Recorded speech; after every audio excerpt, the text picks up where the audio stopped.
What blew my mind yesterday? Asha Smasha brought up a really good point that I mentioned that in my video yesterday when I was talking about how GDP was never really meant to measure your success, the origins of it at least. And I never really fully connected the dots on that. So thank you for pointing that out, and I'll try to do that here real quick. Here's basically what I was trying to get at. I've always seen GDP as essentially like a neutral metric that's measuring the economic growth and productivity of an economy. And essentially the more it grows, the better we're doing, right?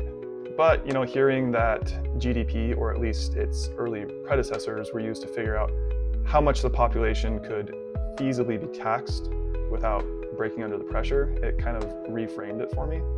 It made me realize that GDP isn't just a growth number. It's also a signal to the system about how much can be extracted. And that's what fiscal policy really is, right? It's adjusting taxes and spending and debt based on how productive we really are. And it's not necessarily to keep us thriving, it's just to keep the machine running.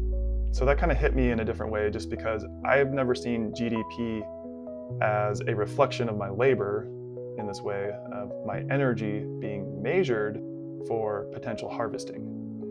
So it made the whole thing feel less like a scoreboard and more like a fuel gauge, I guess, for the system. So again, just to summarize real quick, it reframed it from it being a metric of how well are we doing to how much can the governments extract from the population.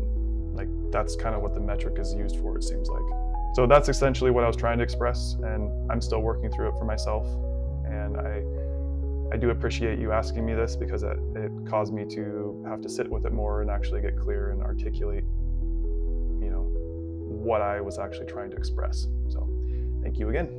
And I also did want to point out on this video too that I got another comment that kind of brought to my attention that the GDP metric that we use today is drastically different than what was used back in the Bank of England example that I gave.